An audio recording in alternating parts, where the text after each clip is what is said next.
Bismillahirrahmanirrahim. Bismillahirrahmanirrahim. Alhamdulillahirabbil alamin. Wa bihi nasta'in ala umuri dunya waddin. Wassalatu wassalamu ala asyrafil anbiya wal mursalin wa ala alihi wa sahbihi wa man sara ala nahjihi bi ihsanin ila yaumidin wa ba'd. Allahumma inna nas'aluka ilman nafi'a wa na'udzubika min ilmin la yanfa'.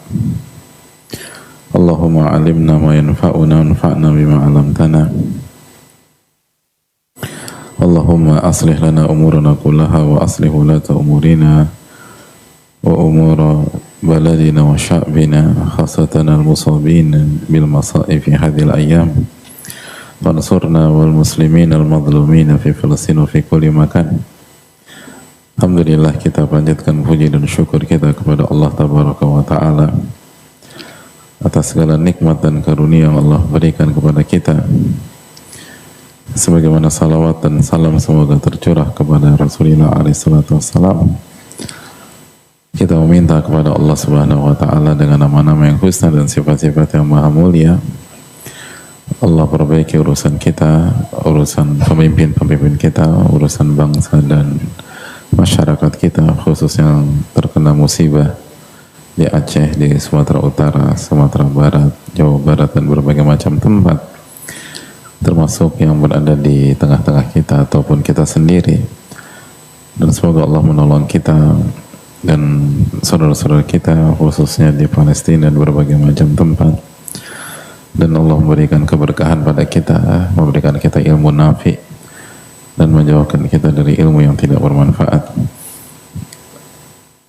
Allah Subhanahu wa Ta'ala Maha berkuasa atas segala sesuatu. Alhamdulillah, kita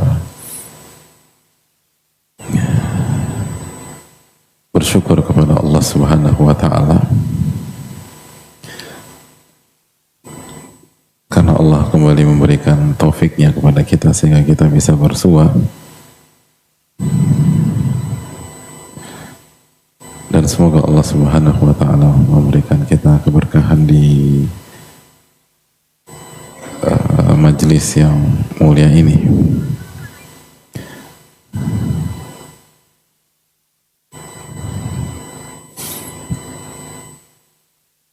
Dan semoga kita diberikan ilmu yang bermanfaat, sebagaimana yang dijelaskan oleh para ulama bahwa waqafa al-aqlu inda annahu la yanfa illam yu'ayyid bi taufiqin fid din aw bi sa'din fid dunya.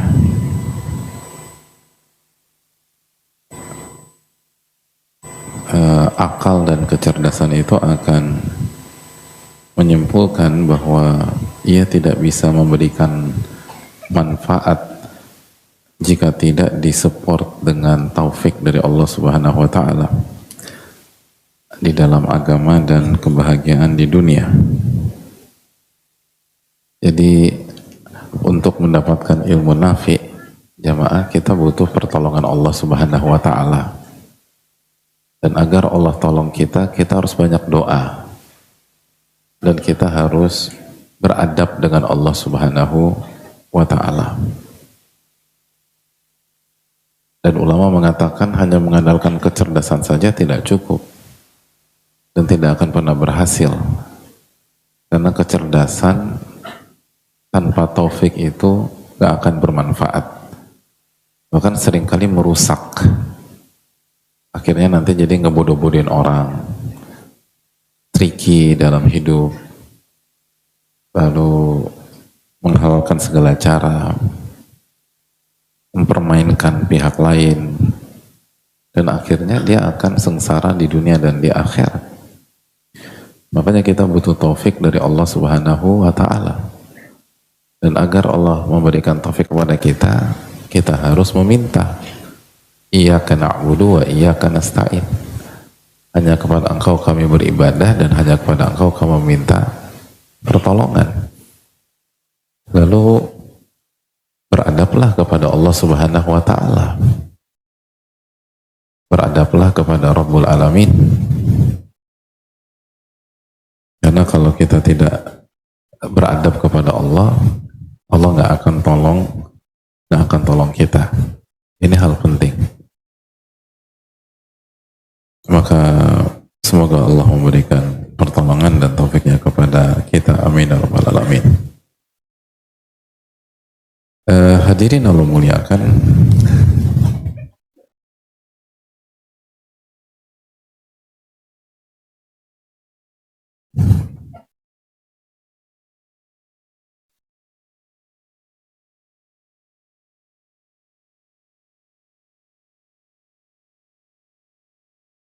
kita akan lanjutkan materi kita di pembahasan ini, masih dalam masalah kesabaran, dan kesabaran sangat penting.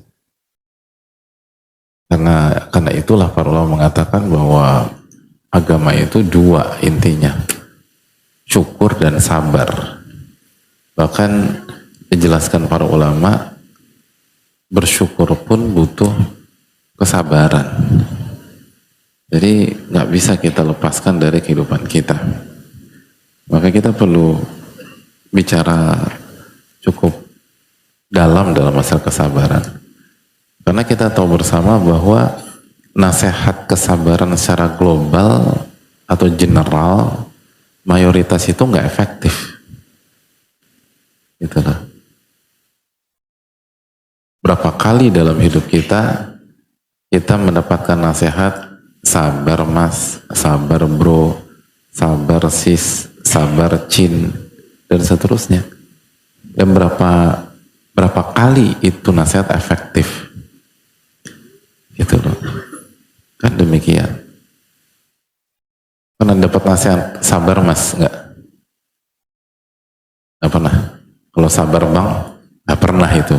Ya sama aja, cuma beda mas sama bang doang. Nggak pernah dapat nasihat sabar seumur hidup? Pernah, oke. Oke, berapa yang efektif? Nggak ada. Ya itu masalahnya. Karena seringkali kita tuh clueless, hadirin, gitu loh. Iya sih sabar, dan sabar kan susah. Sabar itu susah gitu. Kalau kita nggak belajar secara dalam, seringkali kita nggak, sama kayak misalnya hadirin nggak pernah belajar sholat dan nggak pernah ngelihat orang sholat gitu. Misalnya datang dari negeri entah berantah gitu, lalu masuk Islam, terus solusinya apa nih? Sholat mas. Oh sholat. Ya udah sholat. Kalau kita hanya mendapatkan perintah sholat secara general tanpa belajar bagaimana tata cara sholat lebih detail, kira-kira bisa sholat nggak? Nggak bisa. Makanya dalam ilmu usul fikih ada kaidah al-mujmal la yu'mal. Sesuatu yang global itu nggak bisa diamalin. Sesuatu yang masih global atau general butuh diperinci biar dia bisa diamalkan. Itu hal yang perlu kita camkan bersama-sama. Nah, pada pertemuan yang lalu, siapa bisa jelaskan summary pertemuan yang lalu, hadirin? Ada? Contohnya.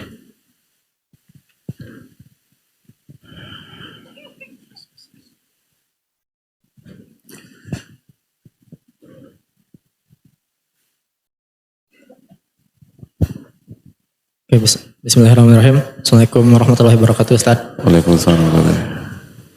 Dari pertemuan pekan lalu, yang bisa diambil adalah bagaimana kita agar bisa sabar itu harus memiliki dua. Pertama, perkara ilmu, yaitu memahami apa manfaat dari perintah-perintah yang Allah perintahkan pada kita, dan juga tahu mudarat dari segala hal yang dilarang oleh Allah kepada kita. Kemudian yang kedua itu berkaitan dengan bagaimana kita harus punya tekad yang kuat cita-cita yang tinggi dan juga punya marwah atau punya marwah gitu untuk bisa mendapatkan sabar tersebut. Itu Ustaz. Itu bukan dua pekan yang lalu ya? Oh iya ya seminggu lalu aku nggak masuk. Jadi yang terakhir sih itu benar juga sih kan pertemuan terakhir tadi ya pertanyaannya. Oke, akhwat tolong kasih ya. Oke. Ada lagi yang 3 pertemuan yang lalu. Jadi kayaknya kita akan terus ke belakang. Akhwat ada nggak pertemuan terakhir? Jadi terakhir dia datang berarti itu titik-titiknya. Ada? Nggak ada? Ada Ustaz. Astaga. Harus sabar berarti kita.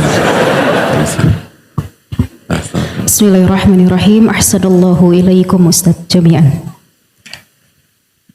Awqamakal lanjutan dari perkataan Imam Ibnul Qayyim rahimahullah, bahwa kesabaran adalah pergulatan pertempuran antara akal sehat dan agama dengan hawa nafsu seseorang, yang mana keduanya itu saling memenangkan satu sama lainnya.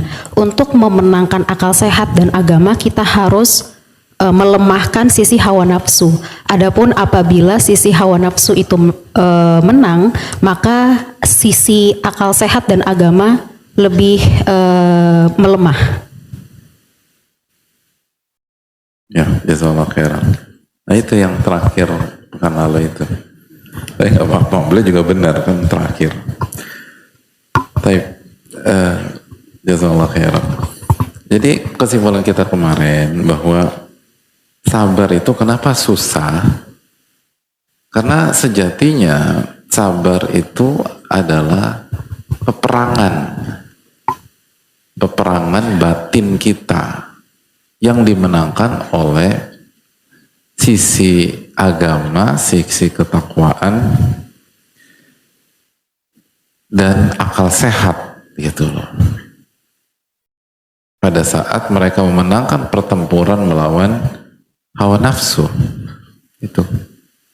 Yang namanya pertempuran kan capek, letih, lelah, luka-luka gitu, tertembak, tertusuk, tercabik,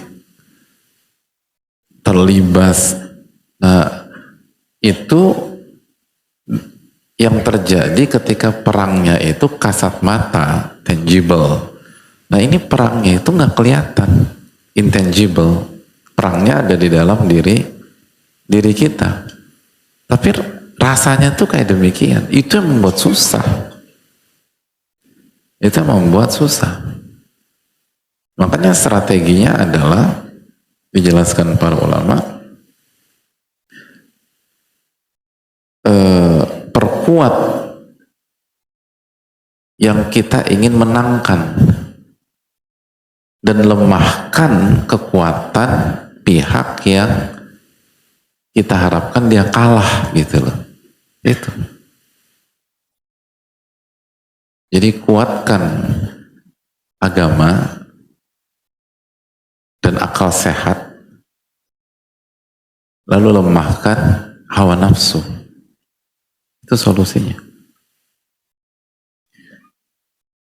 Makanya dari sini hadirin sekalian, belajar tuh kebutuhan. Karena akal sehat itu akan semakin tajam dengan belajar. Ya, belajar kebutuhan. Mulai dari belajar agama, belajar iman, belajar tauhid, tentang bahaya syirik, kebid'ahan, lalu kemaksiatan dan seterusnya, dengan dalil gitu loh. Kan dengan dalil lah akal sehat kita akan terasah. Lalu belajar tentang dalil, lalu bagaimana pendalilannya itu gitu loh. Seringkali dalilnya ada, tapi cara pendalilannya salah. Terus demikian. Terus juga bisa, dan abis itu bisa dengan belajar ilmu-ilmu bidang hadirin sekalian dalam artinya dalam keseharian hadirin sekalian yang halal, yang tidak bertentangan dengan syariat. Karena belajar ilmu-ilmu tersebut mengasah akal sehat apa tidak? Jelas mengasah. Jadi belajar ilmu agama lalu itu semua melatih atau menguatkan chance kita untuk sabar. Lalu jangan lupa diamalkan ilmunya tuh. Ibadah harus dijaga, zikir harus kuat gitu. Kenapa? Karena kalau cuman rajin ngaji tapi nggak mengamalkan, agama kita nggak kuat, iman kita nggak kuat. Iman kan yazid bi ta'ah wa yanqus bi maksiat, kan gitu kan. Iman itu kan 5 nun dalam akidah Ahlussunnah wal Jamaah. Siapa yang bisa jelaskan 5 nun? 5 huruf nun. Nah itu. Coba. Belum.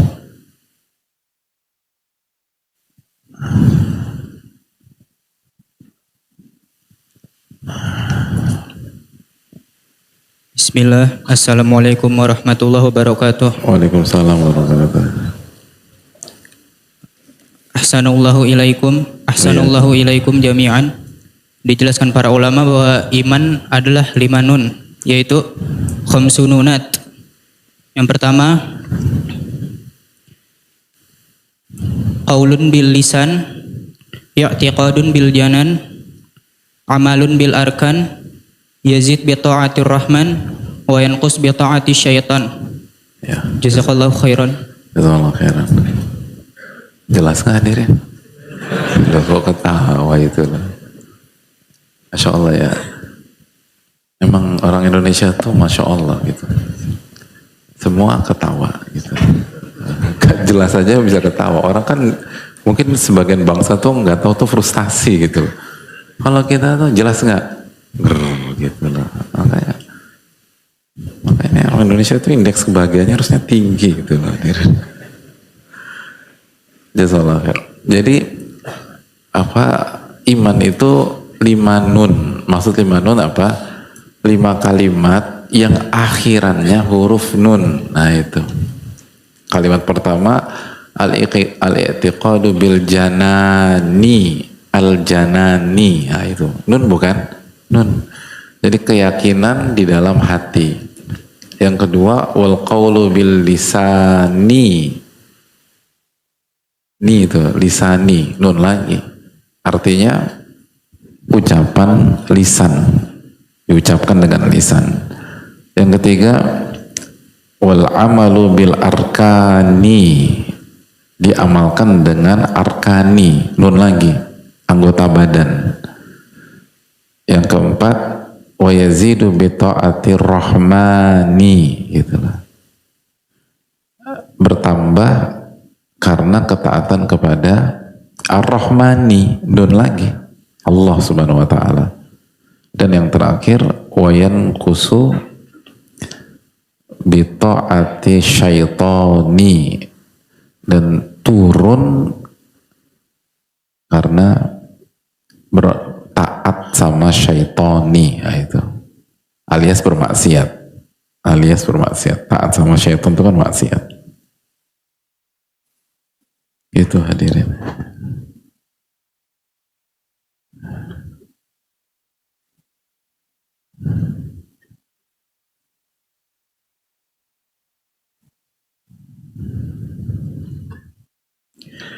Jadi hadirin Allah muliakan.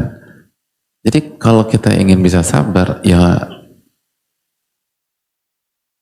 kita harus benar-benar ngejaga ilmu kita, kajian kita, lalu jadi lifelong learner, pembelajar sejati, lalu zikir dijaga, baca Quran dijaga, lalu ibadah dijaga, dapat ilmu berusaha kita amalkan. Itu tanpa sadar gitu misalnya. Itu akan membuat kita lebih mudah bersabar ketika ada ujian, ketika ada musibah, ketika ngadepin orang gitu. Belum lagi tadi di waktu yang sama secara paralel hawa nafsu kita itu direm. Hawa nafsu kita apa? Direm. Hawa nafsu kita itu dikontrol dan dilemahkan. Dan mulai dari hal-hal sederhana, keseharian. Gitu loh.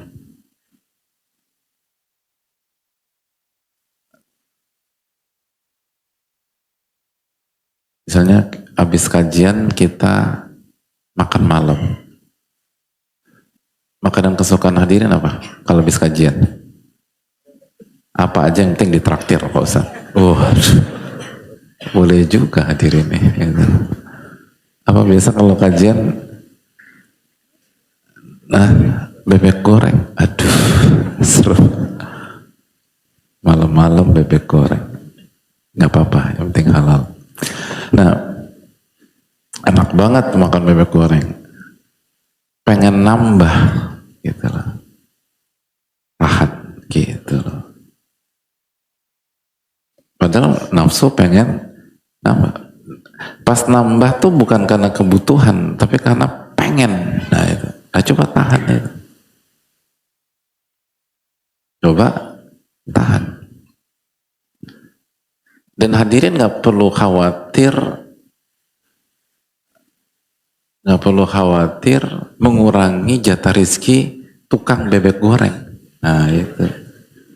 Karena hadirin tetap bisa beli tapi kasih orang. Nah ya tetap beli aja. Borong kalau perlu.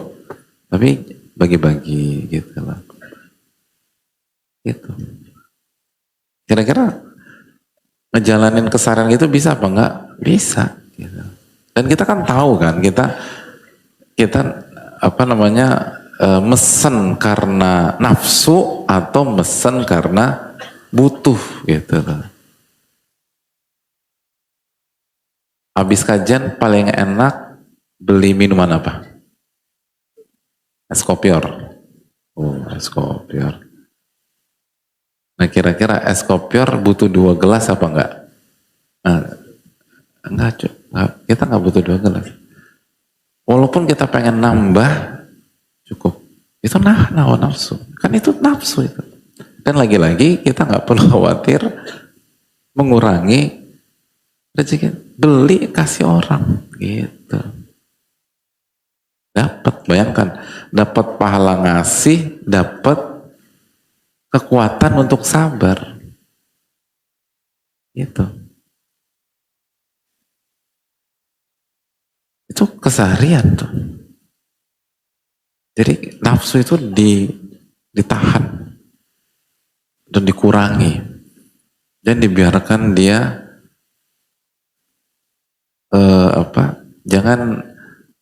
jangan melihara anak singa gitu loh. Jangan dikasih asupan, begitu kena musibah dia nyikat kita hadirin. Itu jangan. Itu nafsu. Itu poin. Nah itu mulai dari kecil-kecil, karena kan langsung besar kan susah. Tapi kecil dikurangin,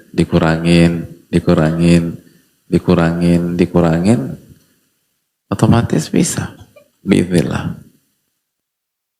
Atau sebaliknya. Ini memberi. Kalau kita ingin berinfak sedekah atau memberi, kira-kira pengalaman hadirin berinfak sedekah selama ini berjalan mulus tanpa hambatan atau godaannya banyak? Banyak. Gitu loh. Misalnya mau hasil langsung atau kontak infak lewat, itu kan udah perang batin kita. Ngasih nggak ya? Kan udah perang gitu langsung ngasih, lawan hawa nafsu kita. Nafsu kita nggak mau ngasih, pengennya ngoleksi semua harta dunia. Lalu ketika kita udah putuskan ngasih, berhenti perang batinnya? Enggak. Nanti di persimpangan. 50.000 20.000, 50.000 20.000 gitu. Atau 100.000 50.000, 100.000 50.000 gitu. Kalau tergantung pecahan di dompet Anda berapa, gitu loh. Atau kalau ratusan, 500.000 1 juta, 500.000 1 juta. Benar nggak sih? Ya, dan nyebelinnya tuh kan tipis-tipis gitu loh. Benar nggak sih? Nggak ya? Ada yang perang batinnya 500.000 500 juta, 500.000 500 juta, kan nggak ada. Itu keterlaluan di stadium parah kalau udah begitu. Tapi biasanya tuh kita tuh 500.000 terus 1 juta, 500.000 1 juta. Ngalamin nggak gitu? 100.000 50.000, 100.000 50.000. Itu tuh kan sekali lagi yang bisikin kita antara ketika persimpangannya 100.000 versus 50.000, yang bisikin kita untuk 50.000 siapa? Syaitan melalui hawa nafsu kan. Itu hawa nafsu yang main tuh. 10.000 20.000, udah 10.000 aja. Itu yang ngarahin 10.000 siapa? Hawa nafsu dan syaitan. Nah, lemahkan itu hawa nafsu gitu loh. Begitu perang batinnya 10 atau 20.000 atau 10.000, kasih 20.000 gitu loh. Kasih 20.000. Kasih 20.000. Perang batinnya 100.000 50.000, kasih 100.000. Itu loh. Itu poin. Itu penting banget. Kita kasih 50, atau bayar parkir 50.000. Ribet cari kembalian, udah buat abang aja gitu. 50.000. Jangan kembaliannya bang gitu. Kalau kita punya uang, kasih udah. Itu hal-hal kecil gitu. Itu nanti dampaknya ketika kita ngadepin musibah besar. Semua tuh begitu. Gunung itu kan terdiri dari kerikil-kerikil batu jamaah. 1 T itu dari 1 rupiah plus 1 rupiah plus 1 rupiah plus 1 rupiah plus 1 rupiah. Jadi 1 T. Nah ketika kita jadi kesannya kecil ya, tapi coba kita lakukan terus, itu investasi kita besar loh. Dan porsi pelemahan hawa nafsunya signifikan. Jadi jangan langsung besar gitu, jangan langsung tenang, kasih pelan-pelan gitu. Hal-hal simple gitu. Langsung ini hawa lemahkan. Jangan nunggu musibah besar, vonis parah, dan kita nggak pernah melemahkan hawa nafsu kita, meledak. Nggak bisa kita rem, susah. Jadi itu yang perlu kita camkan. Jadi itu pelan-pelan gitu loh.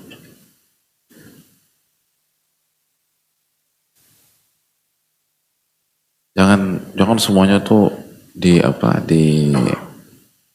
dituntut atau hak kita, jangan semuanya dikejar. Ada hak lepaskan. Itu loh. Nafsu kita kan yang pengen sapu bersih itu semua. Akhirnya kita berantakan. Jadi artinya Ibnu Qayyim rahimahullah ta'ala memberikan kita konsep yang clear, jelas, dan keseharian. Kuatkan sisi iman dan akal sehat Anda, lemahkan sisi hawa nafsu. Anda kan bisa sabar. Makanya kan tadi kita balik lagi. Makanya seringkali nasihat sabar secara general nggak pernah efektif. Karena nggak begitu sabar mas, kita nggak ngerti harus ngapain. Kalau ini kan jelas, tingkatkan kekuatan iman Anda, lalu akal sehat Anda harus baca, Anda harus ini, karena kan nanti kan begitu ada ujian, perangnya di situ, perangnya di sana, Begitu akal sehat kita sudah terbiasa, udah diasah dengan membaca, menganalisa, lalu uji kasus, latihan trial and error gitu loh, test and learn dan seterusnya. Maka begitu berhadapan dengan hal-hal besar dan serius, dia bisa berpikir logis. Gitu loh. Bisa berpikir logis. Dan dasarnya kuat, keimanan. Maka kita bisa mengalahkan hawa nafsu. Itu poin. Jadi itu penting banget ya, benar. Makanya kalau kita lihat kehidupan Nabi SAW kan itu. Sallallahu alaihi wasallam. Bagaimana beliau standarnya tinggi gitu loh. Beliau nggak terima sedekah, nggak terima zakat, dan keluarga beliau nggak terima sedekah, nggak terima zakat, otomatis kan main di atas. Itu nggak mudah loh gitu loh. Susah. Nafsu selalu pengen duit, nafsu selalu pengen uang. Nabi SAW puasa wisol, gitu loh. Kita puasa sampai maghrib aja, setiap adzan kita berharap maghrib gitu loh. Padahal baru jam 12 siang. Hanya adzan, iya adzan zuhur mas, belum maghrib ini loh. Nggak, jadi nggak mudah itu, gitu loh. Lihat Nabi SAW. Jadi memang kalau hadirin lihat sunnah Nabi SAW dan kehidupan kasih Nabi SAW, memang sosok ini Sallallahu Alaihi Wasallam, sosok yang kita kagumi ini, memang kehidupannya itu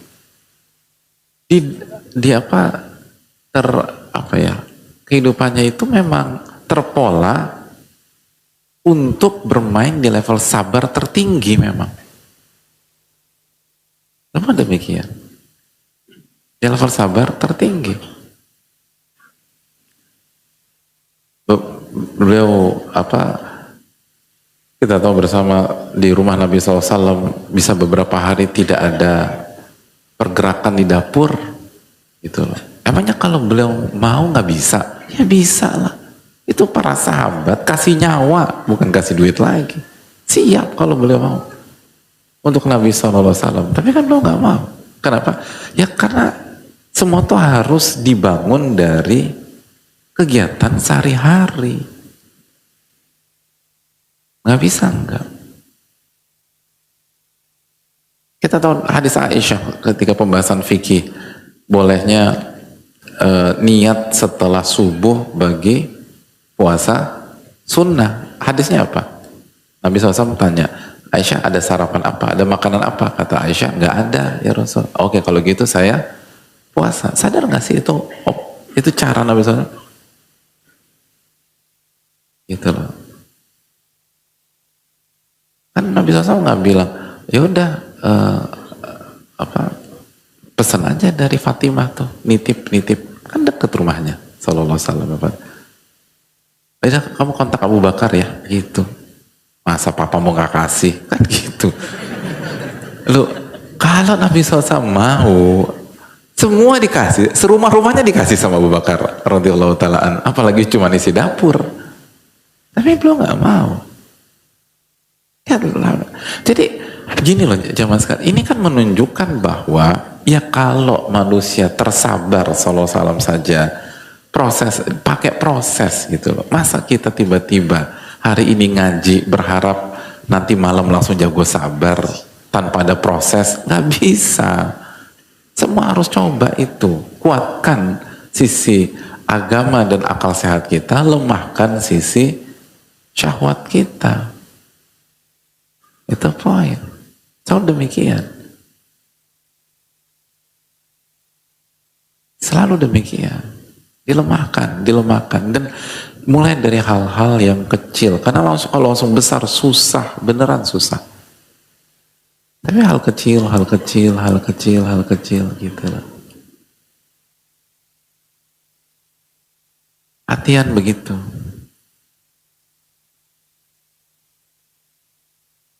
Jadi itu yang paling penting.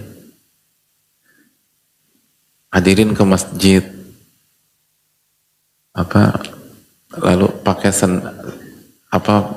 ke masjid, memang udah dipersiapkan pakai sendal jepit, hilang juga hadirin gitu loh. Pernah nggak ngalamin itu? Bangetan nih, sendal jepit hilang juga, udah vintage dan apa udah segala macam tetap hilang. Ya udah, jangan doain kehancuran kayak kunut nazilah, jangan.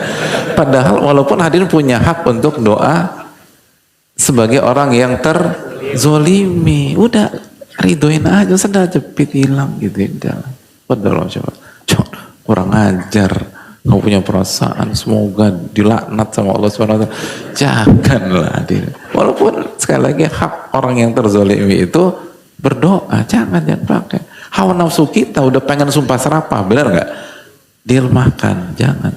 Jadi mulai dari hal-hal kecil. Sengaja kita kasih contoh sendal jepit, karena itu hal-hal kecil ya. Kalau sendal jepit aja sumpah serapah, ya gimana yang hilang sepatu bot, hadirin, repot. Nggak bisa. Jadi hal-hal begitu tuh udah lepasin. Nanti otomatis nih kita akan solid dari segi sabar. Karena konsep sabar ya begitu. Dan setiap kita punya keseharian masing-masing. Saya kasih beberapa contoh biar litakrib, agar hadirin bisa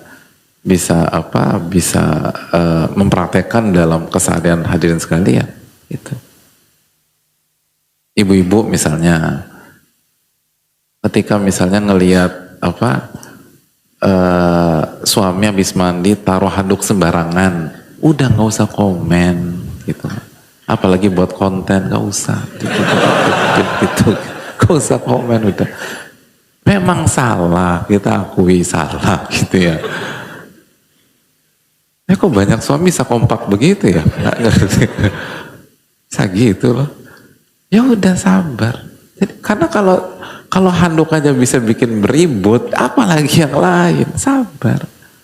Memang sebel dalam hati pengen ngingetin, ingin lawan, nggak sabar. Jadi mulai dari hal-hal kecil lah. Sabar. Atau lemahkan hawa nafsu kita, nanti kita akan jago dalam sabar-sabar di level atas. Semua dipupuk seperti itu. Kuatkan iman dan akal sehat, lemahkan hawa nafsu. Selamanya demikian. Lemahkan hawa nafsu. Ini nafsu gua atau memang ini objektif? Selalu berpikir gitu. Oh nafsu, lemahkan. Atau enggak, kalau nggak bisa ini minimum jangan dikasih 100% gitu loh.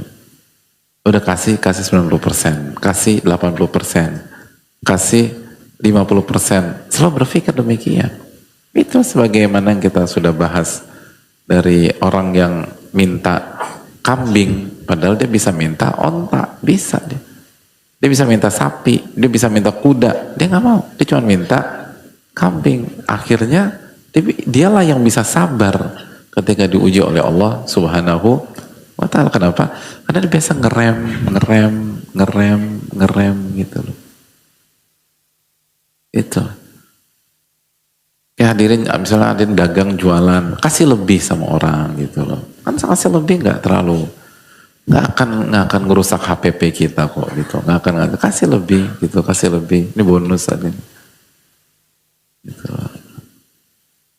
Kan demikian. Ada yang jualan gorengan, kasih lebih gitu loh. Ada yang beli tahu isi, kasih 5, kasih 6 gitu loh. Hawa nafsu kita sih kalau bisa 5,5 gitu loh. Tapi kan nggak bisa. Kasih 7 gitu loh, kasih itu. Jadi hadirin Allah muliakan, hal-hal sederhana itu lakukan tanpa sadar. Kalau sedikit itu hawa nafsu terkontrol. Dan kalau hawa nafsu terkontrol, kita akan lebih enak untuk sabar, khususnya di goncangan-goncangan serius dalam hidup kita. Selalu demikian. Apalagi zikir dikuatin, sholat dijaga, khususnya sholat ya. Lalu zikir pagi petang misalnya. Itu Pak. Itu poin.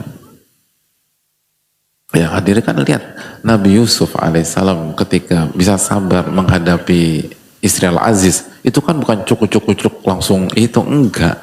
Track record beliau kan panjang hadirin. Track record beliau panjang.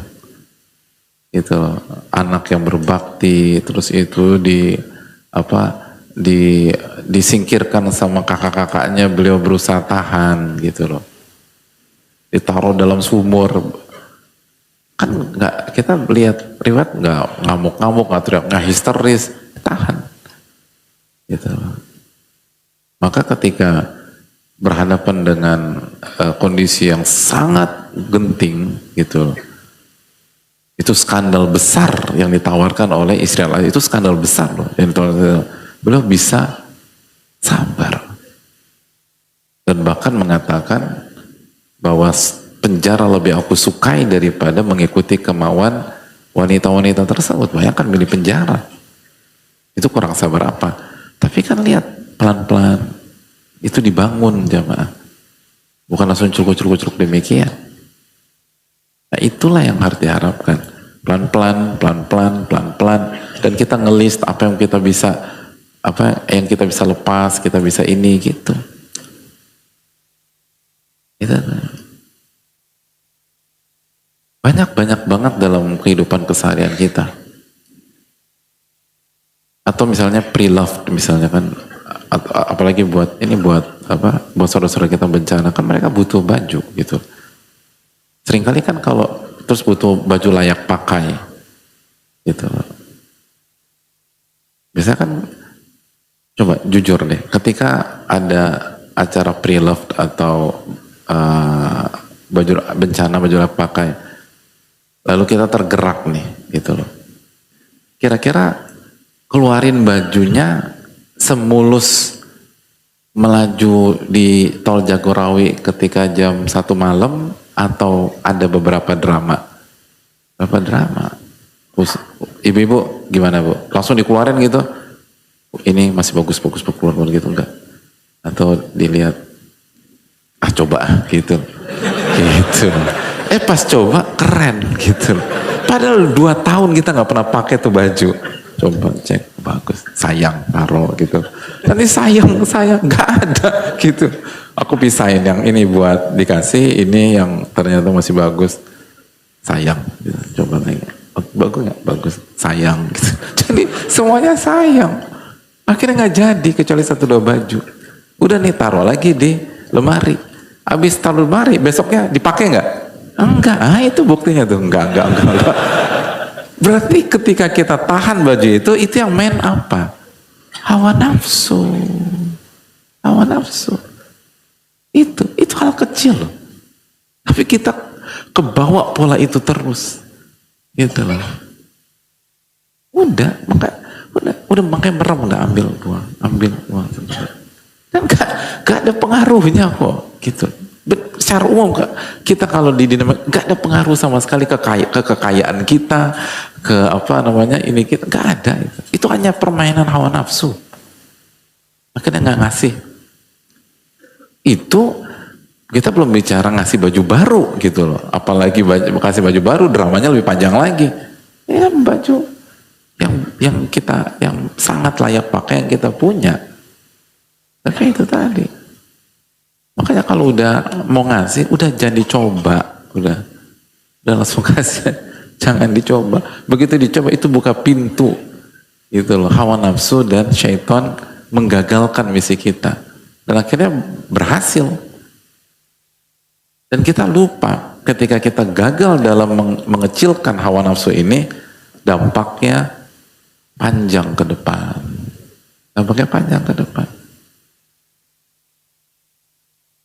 Jadi marilah kita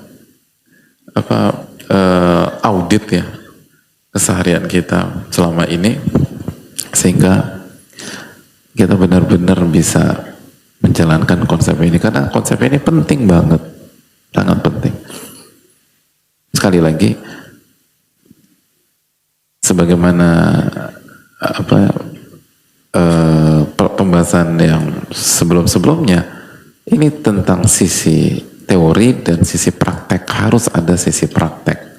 Kalau nggak ada sisi praktek, maka kesabaran hanya sekedar impian yang tidak bisa kita, bukan tidak bisa, yang gagal kita wujudkan. Padahal kita bisa dengan taufik Allah Subhanahu wa ta'ala.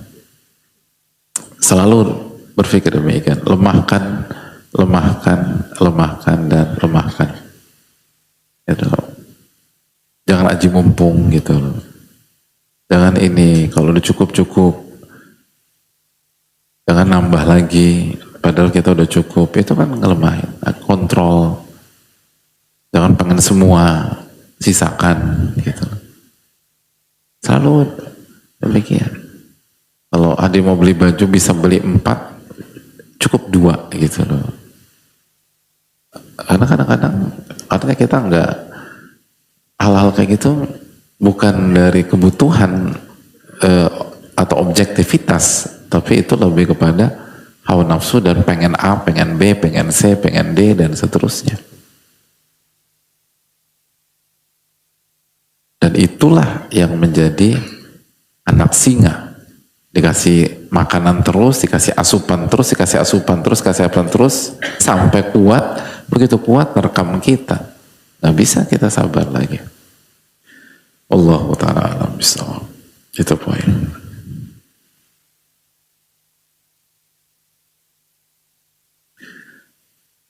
Baik, kita lanjutkan. Ibnul Qayyim melanjutkan. Hadirin, begitu kita, oh ya, sebelum lupa, ada kabar gembira buat hadirin sekalian. Begitu kita selesai bab sabar, insya Allah kita akan ujian. Ujian bab sabar dari awal pembahasan sabar sampai sekarang. Iya, karena saya dapat berita hadirin tuh udah kangen ujian. Udah lama kita nggak ujian, jadi kita akan ujian lagi. Tapi begitu selesai bab sabar, gitu loh. Dan kita akan lihat hadirin sabar nggak dengan pertanyaan-pertanyaan ujian saya. Nah, itu kita udah buat itu. Ya, kita lanjutkan poin berikutnya. Ibnu Qayyim rahimahullah mengatakan bahwa, dan ini nggak semuanya, ini kita bahas poin-poin pentingnya ya, yang nggak terlalu detail juga. Tapi semoga kalau detail nggak selesai nanti. Poin berikutnya bahwa fi bayan annal insan la yastagni 'anis sabr fi halin minal ahwal. Bahwa manusia itu selalu butuh akan kesabaran. Nggak bisa lepas dari kesabaran dalam segala kondisi. Ini kebutuhan. Sabar itu kebutuhan yang nggak bisa dilepaskan.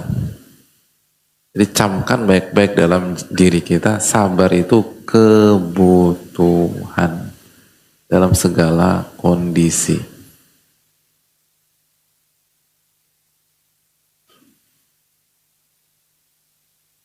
Itu selalu, ini kebutuhan. Jadi ketika kita bicara sabar, kebutuhan. Jadi jangan dari sini, sebelum kita mulai, sebelum kita masuk poin, dari sini jangan lagi kita bilang, gue orangnya nggak bisa sabar bro, nggak bisa gitu. Itu kayak gue orangnya nggak makan bro, mati Anda kalau nggak makan. Gak ada orang ngomong begitu. Makan itu primary need, itu kebutuhan pokok. Sabar juga gitu. Jadi jangan bilang, kalau gue nggak bisa sabar. Itu sama kalau gue nggak bisa makan. Ya lo ngapain selama ini? Nggak mungkin. Pasti lo makan. Jadi sabar tuh kebutuhan. Jangan pernah bilang nggak bisa. Gitu loh. Atau misalnya, sampai kapan gue harus sabar? Gitu. Kan sering kali gue bilang itu. Gitu. Sering banget gitu. Ya sampai meninggal gitu loh. Gitu. Atau pertanyaan, apakah sabar ada batasnya? Gitu kan. Ada pas meninggal gitu. Bisa udah selesai sabar. Lalu begitu. Jadi kita banyak pertanyaan-pertanyaan yang terjawab dalam poin ini. Nah, masa gue terus yang disuruh sabar? Suka gitu nggak? Ya, gitu. Kayak agak dalam juga nih. Kalimat-kalimat ini tuh kayaknya seringkali tuh diri kita banget tuh. Gitu. Gitu. Sabar, sabar. Sampai kapan? Nah gitu kan. Jadi kalimat-kalimat demikian itu terjawab dengan dengan poin ini bahwa manusia itu butuh kesabaran dan nggak bisa lepas dari kesabaran dalam setiap kondisi. Gitu loh. Itu hal penting. Gitu loh.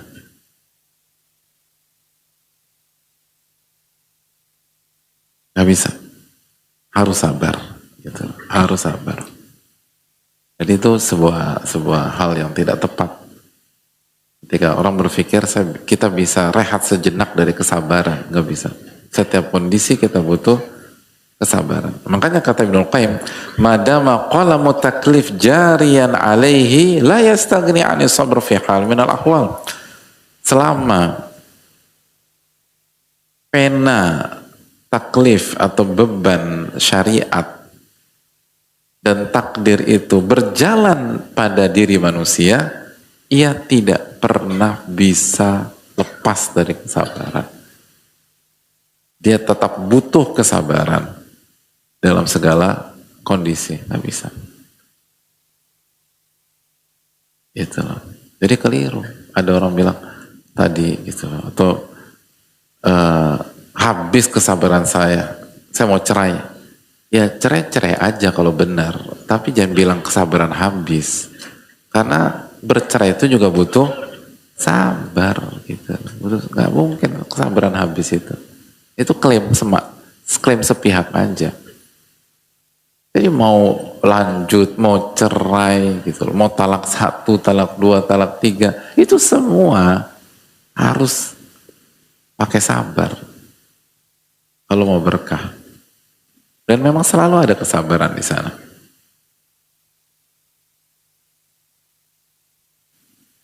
Fa innahu baina amrin yajibu alaihim tithalu wa tanfidhu.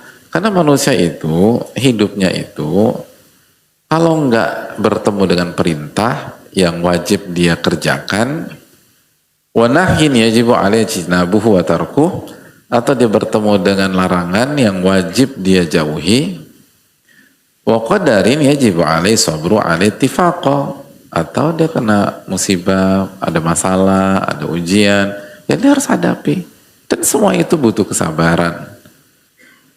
Wa ni'matin yajibu alaihi syukrul mun'im alaiha.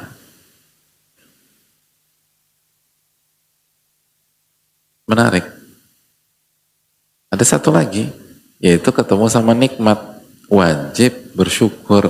Dan itu pun butuh kesabaran. Wa idza kanat hadhil ahwalu la tufariquhu fas-sabru lazimun lahu ilal mamat. Nah ini poinnya. Kalau semua kondisi-kondisi itu kita sepakati, kalau nggak ngadepin perintah, larangan, ujian, masalah, cobaan, bahkan kenikmatan sekalipun, maka kesimpulannya adalah fas-sabru lazim. Kesabaran adalah sebuah kelaziman, dan kesabaran adalah sebuah hal yang tidak bisa dipisahkan dan kebutuhan pokok yang nggak boleh terpisah ilal mamat, sampai dia meninggal. Nah, itu batasan sabar itu sampai meninggal. Gitu lah. Jadi kalau gue nggak mau sabar lagi, ya berarti lo mau mati hari ini, gitu. Dia mau minta mati. Emang mati gampang apa? Sakratul maut tuh butuh kesabaran juga. Kadang-kadang kita suka lucu, hadirin. Itu hadirin.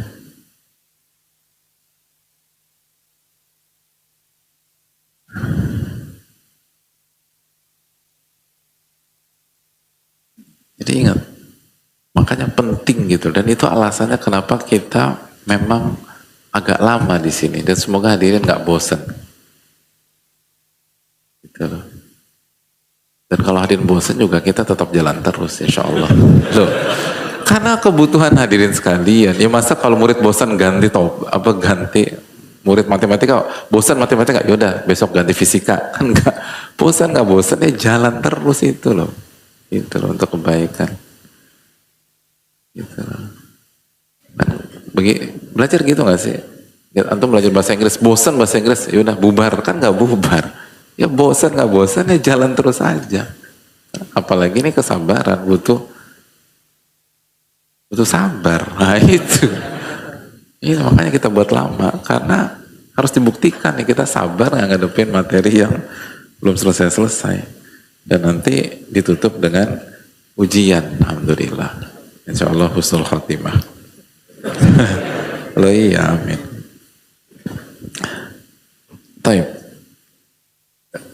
Kita lanjutkan. Lalu beliau menyampaikan sekali lagi, keterangan Ibnu Qayyim sangat menarik rahimahullah ta'ala dan ngebantu kita banget untuk lebih menyelami hakikat dari kesabaran. Wa kullu ma yalqal 'abdu fi hadhihi dar la yakhlu min naw'ain. Oke, beliau mengajak kita pindah angle, tapi tetap aja tentang kehidupan.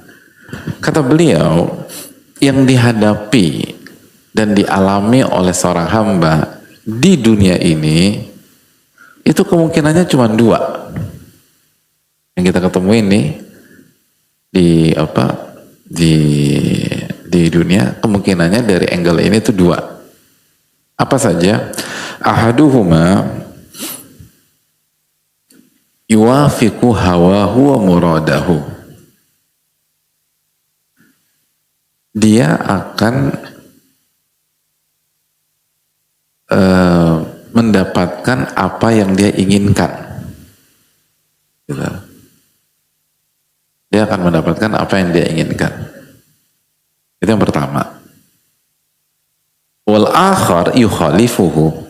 Yang kedua, dia mendapatkan yang dia tidak inginkan. Jadi yang pertama apa? Dia akan mendapatkan yang dia inginkan sesuai dengan keinginannya. Yang kedua, dia mendapatkan yang tidak sesuai dengan keinginannya.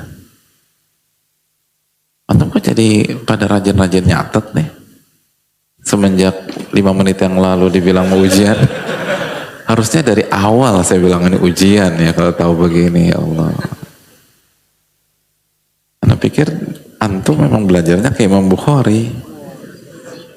Dengerin nanti nyatatnya di rumah dan perfect gitu lah. Ternyata enggak. Astagfirullahaladzim. Oke, balik lagi. Bener nggak? Jadi lihat coba bayangkan angle ini ya. Apapun yang kita hadapi dalam hidup dari angle ini, itu salah satu dari dua hal. Yang pertama, kita mendapatkan apa yang kita inginkan. Apapun itulah, apapun. Baik, dan ini nggak ada kontradiksi, ini memperkaya pemahaman aja, memperdalam. Sama sebenarnya. Perintah larangan kan gitu kan, ada perintah yang cocok buat kita, ada larangan yang cocok dengan kita, dan ada perintah yang nggak cocok sama kita, ada perintah yang ada larangan yang nggak cocok sama kita, betul nggak? Gitu. Perintah buka puasa maghrib cocok nggak dengan antum? Oh cocok banget, udah nggak perlu dibahas. Ada gue banget tuh itu kan cocok gitu loh. Itu perintah, pada perintah itu suruh apa? Tsumma atimus siyama ilal lail kata Allah dalam surat Al-Baqarah ayat 187 ya. Lalu puasalah sampai maghrib. Jadi perintahnya sampai maghrib tuh cocok, buka tuh cocok gitu lah. Jadi itu perintah gitu lah. Perintah nikah cocok gak buat antum? Oh cocok, cocok. Yang bilang cocok itu yang belum nikah. Anda lihatin, yang nggak tahu kenapa yang udah nikah pada diem semua. Agak berat kayaknya nih. Dulu kayaknya cocok, sekarang kayaknya saya mikir-mikir. Jadi hadirin Allah muliakan, itu poin. Larangan kan juga demikian. Larangan pun demikian. Jadi jadi ini memperdalam aja. Jadi biar kita tambah ngerti gitu loh, bahwa dalam hidup itu ada yang sesuai keinginan kita dan ada yang nggak sesuai dengan keinginan kita. Begitu juga dengan misalnya kalau kita bicara pernikahan, ada orang dapat istri atau suami yang sesuai dengan keinginannya, benar-benar diinginkan, udah dia dapat itu gitu. Ada nggak? Diem loh semuanya. Astagfirullahaladzim. Dan cocok dengan pertanyaan tadi sebelumnya. Ya, sabar deh. Ada nggak? Diem semua, masya Allah. Taib. Gimana Adin? Agak speechless saya nih ya. Atau yang kedua, dia dapatkan yang nggak sesuai keinginannya. Gue salah aja gitu, dia pengen ini ternyata dapatnya begini. Dia pengen yang atau suami yang si pemimpin yang tipe pemimpin dan seterusnya. Orang milih pecel lele sama tempe ayam penyetanya terserah. Jadi sebel istrinya gitu loh. Lalu dia berharap suaminya itu pemimpin. Tapi memberikan keputusan antara lele sama ayam aja panjang urusannya, kan gitu. Padahal inti dari kepemimpinan diantaranya adalah decision making, membuat keputusan. Nah, jadi ada yang sesuai keinginan, ada yang nggak sesuai keinginan. Wa huwa yahtaju ila sarfi kullin minhuma. Dan ternyata ini rahasianya, bahwa kedua-duanya butuh kesabaran. Nah, makanya antum jangan mau dipanas-panasin teman antum gitu loh, yang dipuji-puji istrinya terus, dipuji-puji suaminya terus. Enggak, anggap aja dia dapetin yang dia inginkan. Itu sabarnya nggak mudah. Yang percaya, antum boleh baik percaya ulama, ini ulama yang bilang gitu loh. Iya, dapetin yang sesuai dan yang dapetin nggak sesuai, sama-sama butuh sabar gitu loh. Cukup terhibur nggak hadirin? Agak ini ya, mengaitkan moral ya. Baik, jadi wahwa yahtaju ila sabr fi kullin minhuma. Butuh kesabaran untuk dua hal tersebut. Udah balik. Jadi ini penting banget sekali. Oh, baru itu. Oke. Oke, kita lanjutkan insyaallah ba'da salat maghrib. Wassalamualaikum warahmatullahi wabarakatuh.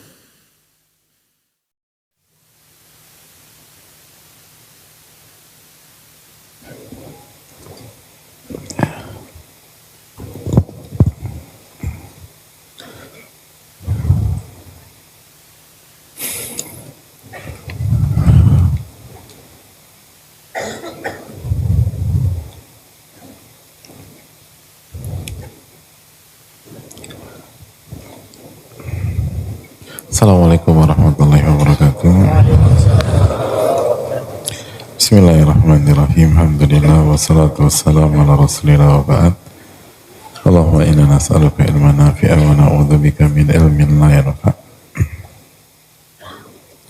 Hadirin, kita buka sesi tanya jawab. Semoga Allah memberikan taufik karena waktu nggak cukup untuk poin yang ingin disampaikan. Insya Allah kita akan bahas di pertemuan yang akan datang tentang pembahasan kita tadi, dan ada 4 poin penting, bahkan sangat penting, dan kalau bagi saya 4 poin mind blowing dalam masalah sabar. Tapi kita butuh waktu yang lumayan. Antum siap sampai subuh nggak? Ya udah.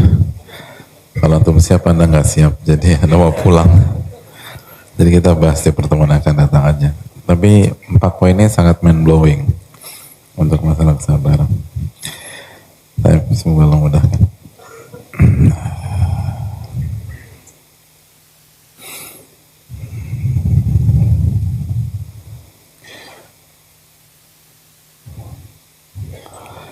Assalamualaikum warahmatullahi wabarakatuh. Waalaikumsalam warahmatullahi wabarakatuh. Semoga Allah senantiasa merahmati Ibnu Jamaah, Ustadz, keluarga, seluruh tim muhajir, dan semua umat muslim di seluruh dunia, khususnya yang terzalimi di berbagai macam tempat. Amin wa iyyakum. Begitu juga bagi yang bertanya. Izin bertanya Ustadz, kata para ulama sabar itu pada hentakan pertama.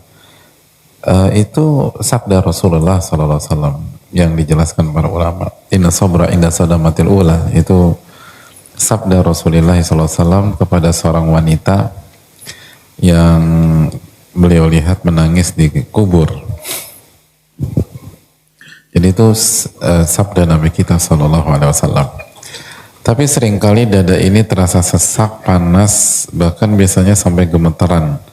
Beberapa kali bisa sampai nangis. Bagaimana caranya bermain cantik dan elegan dalam bersabar? Jazakallahu khairan wa barakallahu fikum barakallah. Ya itu poinnya. Karena memang sabar tersulit itu hentakan pertama.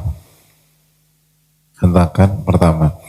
Makanya sebagian ulama klasik kan mengatakan bahwa sesuatu itu, ini kaidah kehidupan ya, sesuatu itu dimulai dari kecil, lalu tumbuh, berkembang menjadi besar, gitu loh. Kecuali musibah, musibah itu besar, lalu berturun, menyusut itu. Jadi itu kaidah secara umum. Hari-hari yang paling menyesakkan itu hari-hari pertama. Makanya itu kan biasnya. Makanya banyak orang merasa kok rasanya sakit banget kalau begini terus, gue nggak akan bisa bertahan. Jawabannya insya Allah nggak begini terus. Yang Anda rasakan itu adalah memang momen-momen terberatnya. Karena setelah itu akan menyusut. Semua demikian lah. Gitu loh. Semua demikian. Rasa sakit itu demikian. Ya kayak anak kita jatuh, langsung nangis, histeris. Terus mulai pelan, dipeluk, pelan. Setengah jam kemudian nangisin anak orang. Gitu loh. Padahal setengah jam sebelumnya dia yang nangis. Jadi semua tuh arahnya tuh demikian. Memang berat. Makanya Nabi SAW mengatakan intinya tuh di hentakan pertama. Intinya tuh di detik-detik pertama. Itu kalau Anda bisa sabar di sana, maka insya Allah Anda akan bisa lewati dengan baik, dan ke depan akan jauh lebih mudah daripada sebelumnya. Tapi walaupun tergantung ya, tapi pada dasarnya demikian. Nah, gimana biar bisa main cantik dan elegan? Yang pertama jelas pertolongan Allah Subhanahu wa taala. Jadi banyak doa, banyak minta, banyak isti'anah kepada Rabbul Alamin. Yang kedua, terapkan apa yang kita bahas di hari ini. Mulai sekarang, kuatkan sisi keimanan dan akal sehat, lalu lemahkan dan kontrol hawa nafsu. Itu poin. Itu harus dilatih gitu loh. Dilatih. Nanti insya Allah dengan minta isti'anah ya, dengan minta tolong sama Allah. Nanti begitu kejadian, apa ya, kalau bahasa olahraga kan muscle memory gitu loh. Gitu. Kan latihan, gerakan yang sama berulang-ulang, gerakan sama berulang, begitu game, begitu pertandingan, itu seakan-akan otomatis gitu loh. Seakan-akan otomatis. Kesannya jago, beruntung, padahal enggak. Itu gerakan yang dilatih ratusan kali per latihan. Itu dalam urusan dunia aja bisa begitu. Urusan dunia. Ya. Atau seperti nyetir mobil dengan kopling manual gitu loh. Lalu nyalip kita buru-buru waktu, lalu harus kayaknya terlambat nih kajian, harus sampai lokasi 15 menit, akhirnya ngebut. Itu kan permainan kopling, hadirin nggak mikir dari gigi 2 ke gigi 3, gigi 3 ke 5, atau misalnya harus mengurangi kecepatan mendadak dari 5 langsung tembak 3. itu kok bisa seotomatis itu. Dan hadirin kan nggak ngelihat, mata tuh kan nggak ngelihat ke tangan kiri, jangan-jangan kan salah masukin kopling, enggak, atau nggak ngelihat dua pedal di bawah, semua berjalan begitu. Tapi kenapa? Karena itu pola yang dilakukan setiap hari, itu loh, pola yang dilakukan setiap hari. Jadi dengan pertolongan Allah, lalu banyak isti'anah, kurangilah gitu loh, kurangilah dorongan-dorongan hawa nafsu kita dalam keseharian dan tingkatkan iman kita, akal sehat kita, maka begitu terjadi hentakan, Allah akan tolong kita, lalu diri kita sudah terlatih dan itu akan jauh lebih mudah. Jadi kita nggak kasih tips-tips yang lain-lain dulu, amalin aja dulu yang hari ini kita pelajari. Kalau bisa itu ngebantu luar biasa setelah taufik dan pertolongan Allah Subhanahu wa taala. Yang jelas yang pertama harus isti'anah. Iyyaka na'budu wa iyyaka nasta'in. Itu udah kuncian dalam hidup, udah. Iyyaka na'budu wa iyyaka nasta'in. Hanya kepada Engkau kami beribadah dan hanya kepada Engkau kami meminta pertolongan. Tapi sebaliknya, kalau selama hidup kita biarkan hawa nafsu kita merajalela, nggak terkontrol, nggak ditahan, dia bebas suka-suka dalam hal apapun, ya jangan salahkan apapun. Begitu terjadi sesuatu yang dia tidak inginkan, berontak dia. Karena selama ini polanya adalah dicukupi, bukan dicukupi lagi, dimaksimalkan, dipuaskan. Begitu dia nggak puas dalam sebuah waktu, meledak. Tapi kalau udah biasa nggak dipuaskan, nggak diturutin atau dikurangi porsinya, maka begitu terjadi sesuatu dia akan lebih tenang, lebih ini, dan semua itu demikian. Al jaza min jinsil amal, balasan tergantung jenis perbuatan. Maka bangun pola yang benar, nanti orang akan demikian. Memang nggak mudah, tapi itu caranya. Dan itu susah, pola keseharian, tapi sangat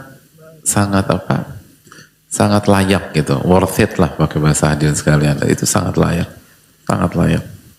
nggak rugi. Karena begitu kejadian dan kita nggak bisa sabar, itu fatal biasanya. Itu fatal.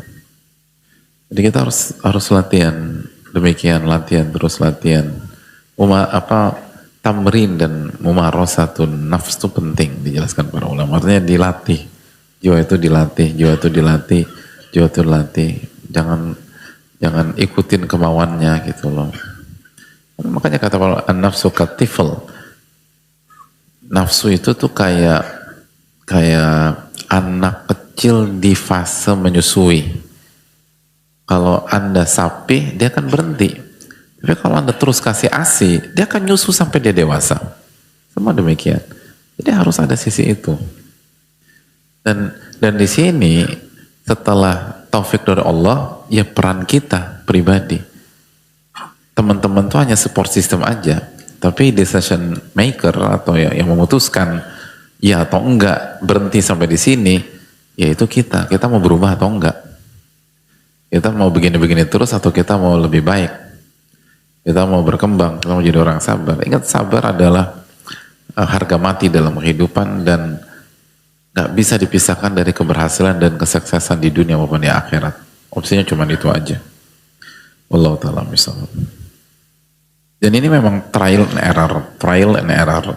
Jadi begitu masih nyesek, pengen nangis, ya udah, nggak usah terlalu berkecil hati, banyak istighfar, taubat, besok coba lagi, terus nanti coba lagi sampai cukup. Tapi itu tadi setiap hari zikir kuatin, ibadah khususnya sholat dikuatkan, lalu turunkan ego dan hawa nafsu kita. Allah Ta'ala misalnya.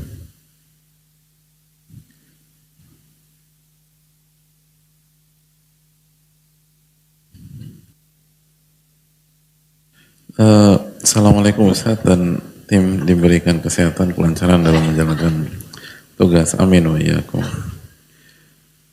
Mohon maaf jika belum dapat mengecat sesuai adab dan peraturan. Sama-sama mohon maaf juga. saya nggak usah sebut namanya ya. Beliau seorang wanita, usia saat ini 36 tahun. Yang ingin saya tanyakan mungkin tidak terkait dengan pembahasan, tapi semoga dapat Ustadz dan tim dapat menjadi pengantar dari Allah untuk saya. Saya ingin bertanya, apakah ada di Ustadz dan tim program hidup normal? Program hidup normal. Jujur saya butuh bantuan untuk hidup normal. Dapat makan 3 kali sehari, berolahraga, sholat tepat waktu, baca Al-Quran, mendoakan diri sendiri, mendoakan orang tua, mengunjungi makamnya, bekerja dengan baik, berinfak, sedekah, berzakat. Senormalnya seorang hamba dalam menjalani kehidupan di dunia untuk menunggu kehidupan di akhirat. Saya bisa dibilang terlalu banyak teori dan tidak dapat menjalankan praktik. Saat ini saya juga dalam keadaan minus ekonomi, minus dalam berpikir positif dan kemampuan diri sendiri, minus dalam fisik. Jika ada program hidup normal, saya mungkin tidak dapat membayarnya dengan uang, tapi saya mampukan sebagai pekerja. Sebelumnya terima kasih atas pesan yang telah dibacakan. Semoga Ustadz nanti menjadi salah satu hamba Allah sebagai pengantar. Wafaqan Allah wa iyyakum. Hadirin Allah muliakan, hidup normal tuh gini loh hadirin. Hidup normalnya seorang muslim itu bisa jadi nggak normal gitu loh. Bisa jadi tidak normal karena orang tuh beda-beda gitu loh. Beda-beda gitu loh. Itu yang pertama. Yang kedua, agak keluar sedikit ya dari yang menurut semua orang yang berhasil itu hidupnya tidak normal gitu. Coba lihat semua orang, apalagi semakin sukses seseorang di level semakin tinggi tingkat kesuksesannya, semakin nggak normal hidupnya. Beneran. Makanya orang-orang bertakwa itu hidupnya nggak normal. Makanya kaidah para ulama sebagaimana dijelaskan oleh Syekh Shalih Utsaimin hafizahullah, wahjur awaidahum. Kalau ingin jadi penuntut ilmu sejati, orang yang bertakwa sejati, maka berbedalah dengan pola normal manusia. Nah, itu. Semua demikian. Karena kalau pola hidup kita normal, maka hasilnya pun juga normal. Gitu. Kalau hasilnya normal, berarti kita average rata-rata orang-orang yang lain. Maka gimana biar orang itu sukses? Latihannya tidak normal, belajarnya tidak normal, pola hidup nggak normal. Benar nggak sih? Benar, semua demikian gitu. Emang ada atlet papan atas dunia yang latihannya normal? Nggak ada. Semua atlet papan atas dunia latihannya nggak ada yang normal. Bahkan latihannya nggak normal jika dibandingkan atlet profesional lainnya. Padahal atlet profesional udah nggak normal gitu loh. Jadi nggak normal kuadrat atau kubik mereka itu. Saking nggak normalnya. Dietnya itu nggak ada yang normal. Pola hidupnya, ada yang tidur 5 kali sehari. Coba hadirin, sehebat-hebat hadirin bermadhab tidur, yang bisa tidur 5 kali sehari. Itu atlet 5 kali sehari tidurnya. Tapi bukan kayak kita yang tidur nggak bangun-bangun, enggak. Nanti tidur, bangun, latihan, makan, tidur, bangun, latihan, makan, tidur, latihan. Itu ada kita normal begitu. Ya nggak mungkin lah. Semua demikian. Jadi jangan berpikir normal. Berpikir itu bagaimana bertakwa semaksimal mungkin, dan orang yang berhasil tuh nggak normal. Itulah. Ya sama misalnya orang bertakwa di 10 hari terakhir Ramadan. Emang normal hidupnya? Enggak. Iktikaf terus, atau yang nggak iktikaf cari Lailatul Qadar habis-habisan, kan nggak normal itu. Ingat, kalau kita ingin punya hasil istimewa, maka proses dan usahanya pun juga harus istimewa. Demikian.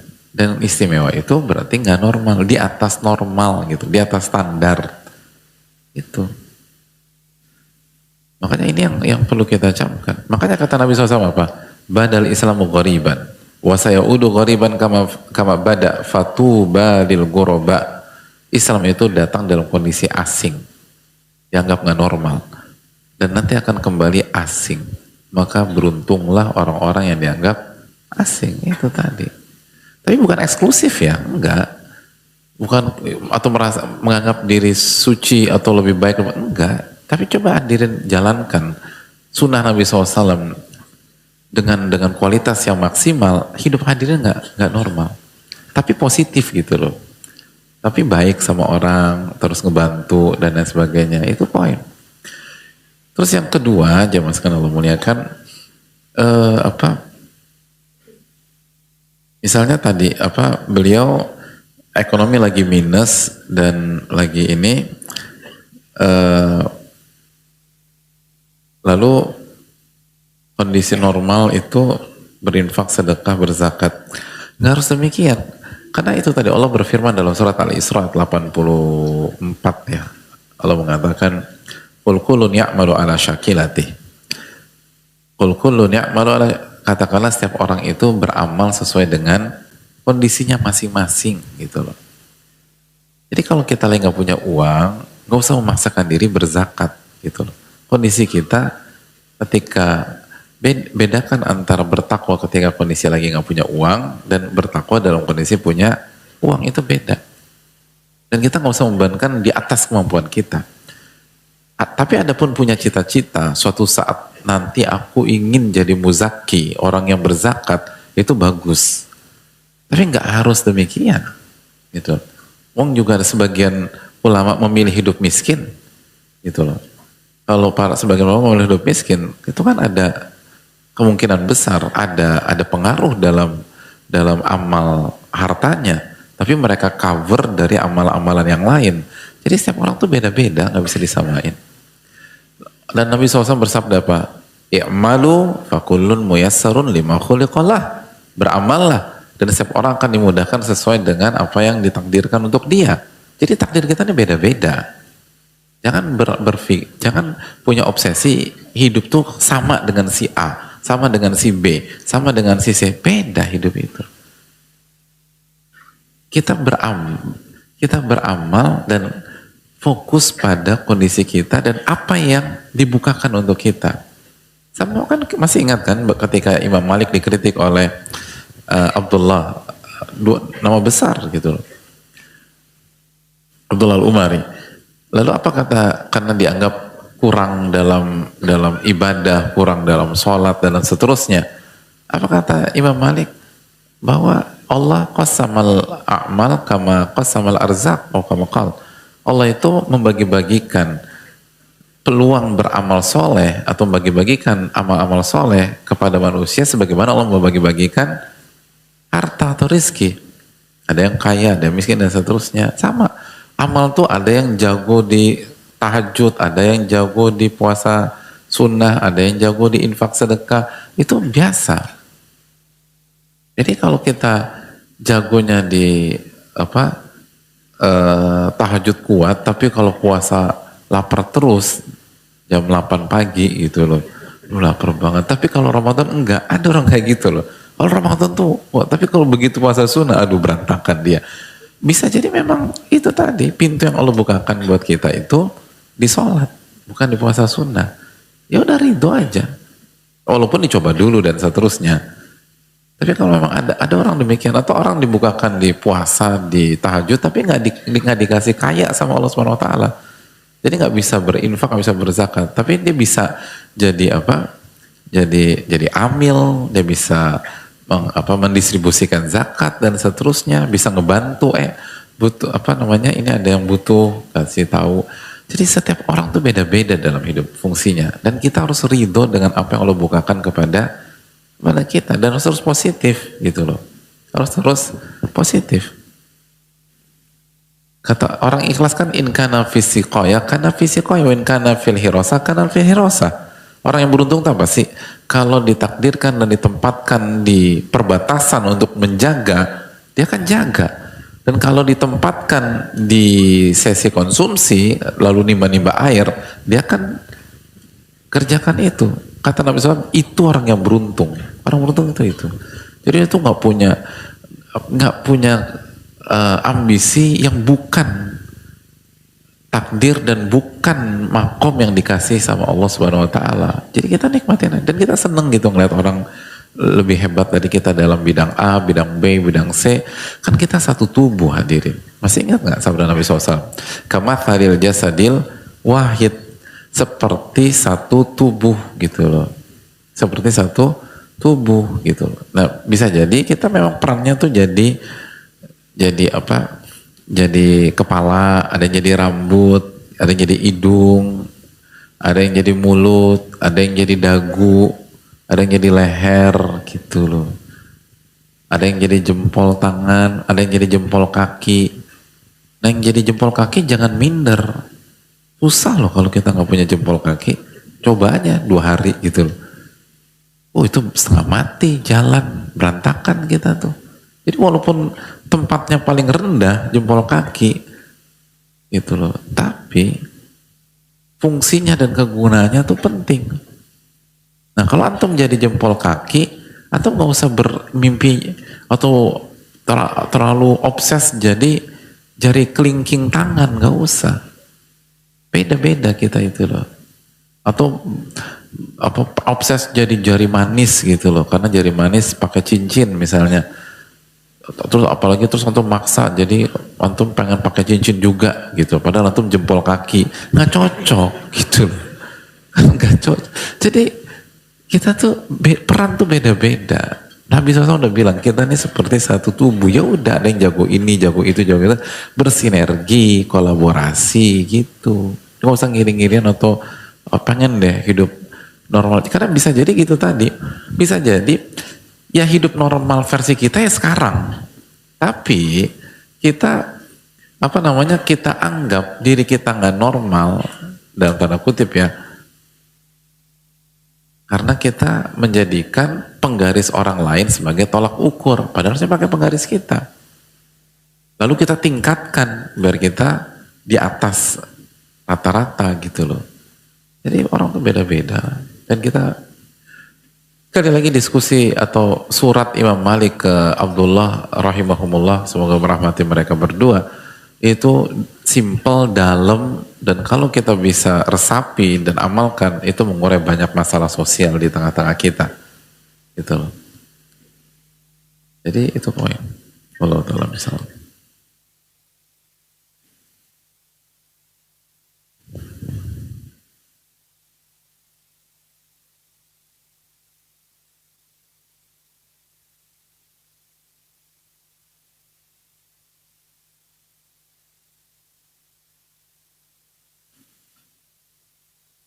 Assalamualaikum warahmatullahi wabarakatuh. Waalaikumsalam warahmatullahi wabarakatuh.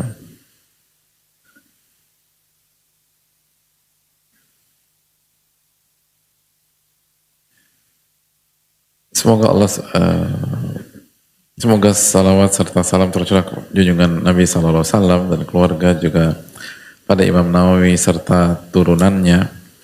Imam Nawawi itu nggak punya keturunan hadirin. Kita apresiasi kebaikan penanya kepada Imam Nawawi, tapi Imam Nawawi itu meninggal nggak menikah, gitu loh, nggak punya istri Imam Nawawi. Kayak Syekhul Islam nggak punya istri. Jadi Imam Nawawi nggak punya keturunan. Jadi doakan orang tuanya, keluarganya, guru-guru gitu. Dan semoga keberkahan keselamatan kami pada ustadz sekeluarga dan juga para jamaah yang sedang mengikuti kajian. Amin wa yakum. Ustadz, bagaimana sabar dalam kesendirian? Di saat mengikuti kajian seperti ini hadir sendiri. Karena teman-teman hadir nggak dianggap ya? Ini segini tuh nggak kurang kali ya, Insya Allah. Hadir sendiri kan saya langsung sendiri ya. Kayaknya ya, memang hidup tuh seni melihat. Di saat mengikuti kajian seperti ini hadir sendiri karena teman-teman sudah dengan kesibukan sendiri. Ini teman semua loh, ini bukan musuh. Terlebih saat ini saya pun masih single ting-ting. Doakan saya Ustaz semoga bisa menggenapi separuh agama di tahun 2026. Amin. Saya mau tanya, tafsir dari single ting-ting itu apa sih? Nggak serius saya nggak. Ini kosakata baru bagi saya karena saya kurang banyak pengalaman. Apa bedanya single ting ting, single tung tung, dan single teng teng dan lain-lain tuh bedanya apa? Nggak tahu Andin. Karena jadi beliau sampaikan dengan kamus beliau sendiri ya, agak susah kalau begitu. Oh perjaka ting ting ya mungkin ya dulu ya perjaka ya ting ting istilah ya. Iya ya, jadi single sekarang. Bagaimana sabar dalam kesendirian ya menikah gitu loh. Jadi sabarnya berdua. Nggak sendiri lagi sabarnya berdua.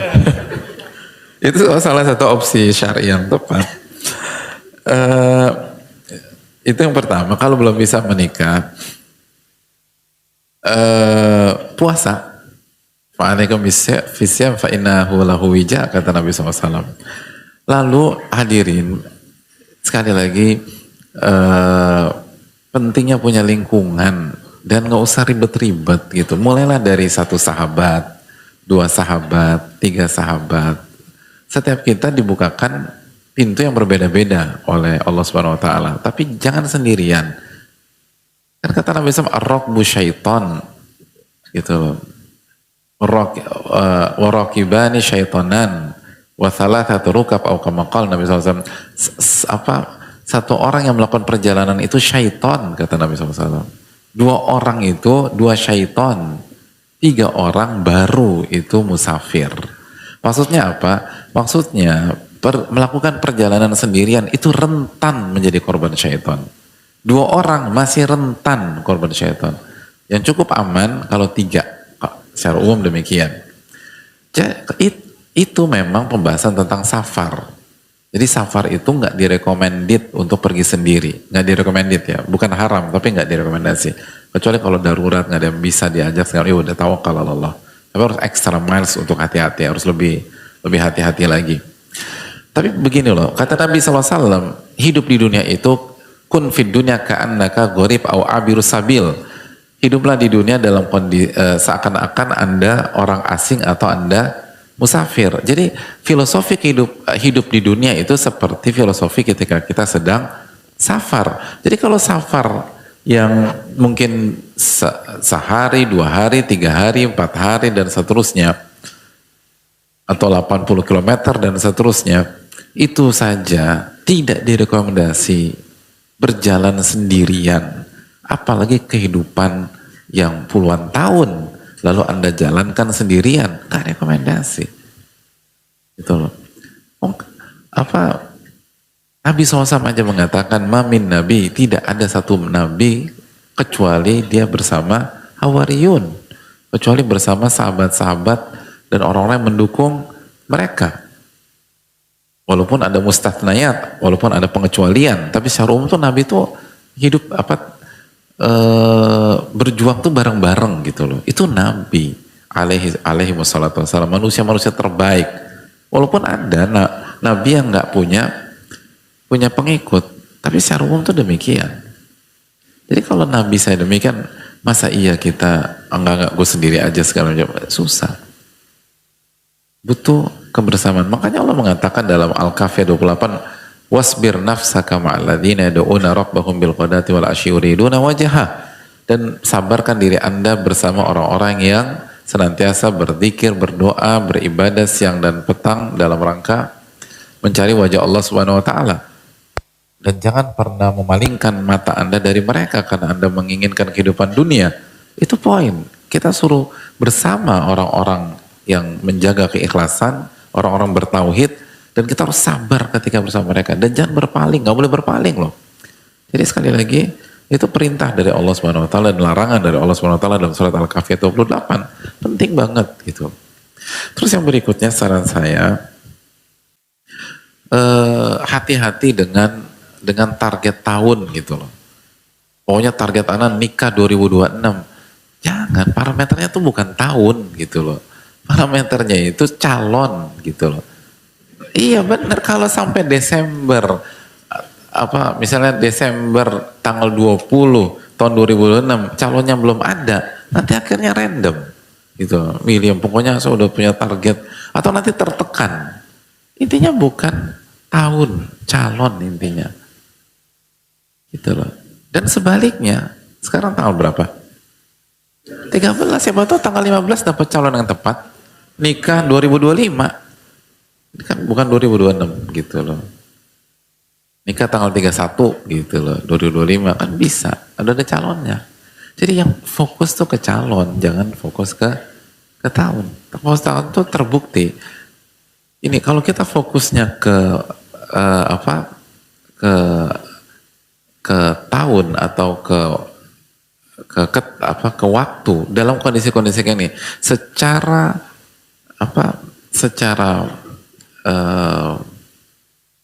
secara teori ini rentan tertekan,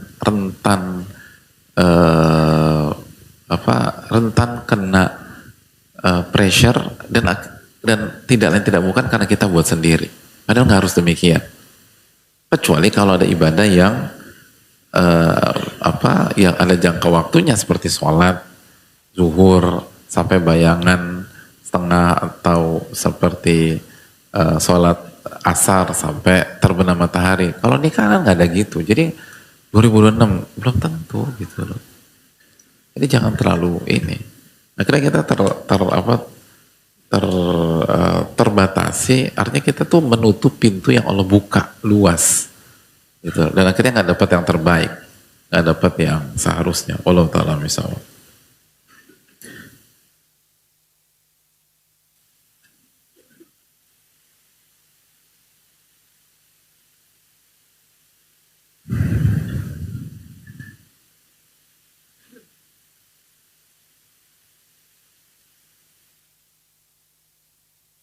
Assalamualaikum warahmatullahi wabarakatuh. Waalaikumsalam warahmatullahi wabarakatuh. Semoga Allah senantiasa menjaga para ulama kita, ustadz, keluarga, para hadirin serta kaum muslimin secara umum. Amin wa iyyakum. Izin bertanya Ustadz, ketika kita ingin menempuh jalan self improvement atau self development, kita sering terlupakan atau tergoda oleh niat-niat lain seperti pujian, harta, tahta, menikah, ataupun harga diri atau kepentingan pribadi. Bagaimana caranya untuk selalu istiqomah dalam keikhlasan kita di jalan ini untuk Allah Ta'ala dan surganya? Mohon nasihatnya. Jazakallahu barakallahu fikum barakallah. Iya jelas, sebagaimana yang dijelaskan Ibnu Qayyim dalam bab sabar yang sudah kita bahas, bahwa sabar dalam mengerjakan ketaatan itu kita dirongrong dengan dua masalah besar. Masalah pertama apa? Penyimpangan keikhlasan dan amalan hati. Jadi itu jelas, itu clear.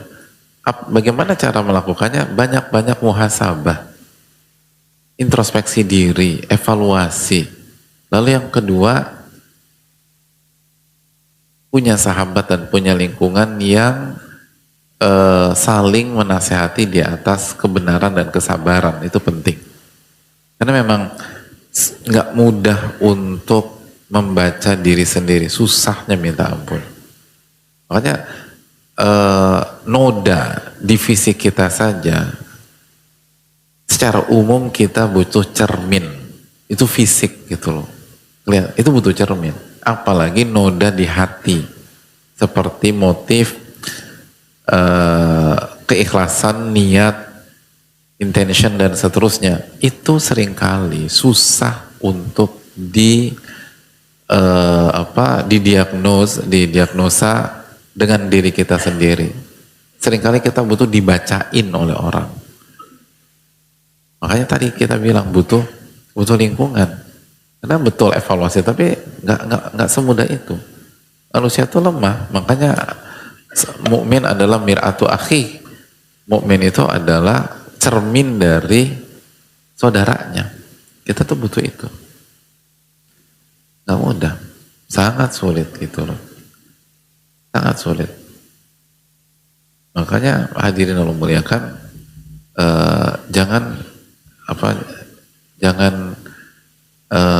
jangan berjuang sendirian. Itu penting. Karena kita butuh orang-orang setelah Allah Subhanahu wa taala, tentu saya butuh orang-orang yang ngingetin kita, yang apa yang menjelaskan blind spot kita gitu loh. Karena seringkali kita tuh rentan dan itu ada keluar dari track itu kan pelan-pelan 0,1 inci, 0,1 inci, 0,1 inci, Pak, ya 0,1 inci tapi berkali-kali dalam jangka waktu yang lama keluar juga beda arah. Hidup tuh selalu begitu, itu yang jadi masalah. Yang jadi masalah tuh itu. Makanya kan kata Al-Munawi rahimahullah ta'ala, 1-2 kesalahan tuh gak akan menghancurkan kita. Asal kita istighfar, taubat. Yang menghancurkan kita tuh israr tuh terus akhirnya jadi pola. Nah, nah seringkali sebagian orang israr itu karena dia nggak sadar atau dia nggak ngeh bahwa dia tuh melakukan kesalahan, nggak sadar dan nggak ada yang ngingetin dia. Jadi israr itu bukan nggak harus karena sombong, nggak harus karena belagu, kan enggak, bisa dia orang tuh dipikir tuh udah benar tapi terus keluar dan akhirnya jauh gitu loh.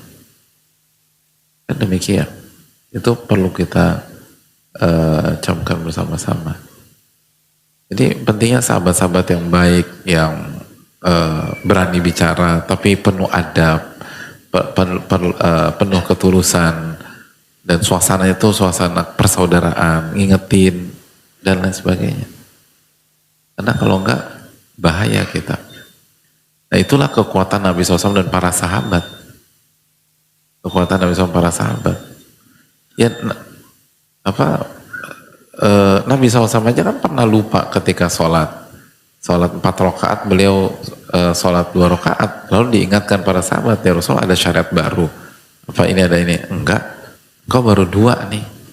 Oh gitu ya. Terus tanya, benar nggak? Benar. Itu kan pelajaran besar bagi kita. Seringkali kita tuh nggak terasa, nggak ngeh. Bahkan ketika diingetin aja, enggak, kayaknya gue nggak gitu. Bener nggak? Oh iya bener juga ya gitu. Jadi sekali lagi itu menunjukkan bahwa manusia punya blind spot dalam kehidupan dan dia butuh banyak cermin, banyak mirror di kehidupannya. Nah kalau cerminnya bagus-bagus, solid, maka maka insya Allah akan memberikan taufik kepada dia. Makanya kan dalam ilmu leadership salah satu fungsi tim itu apa?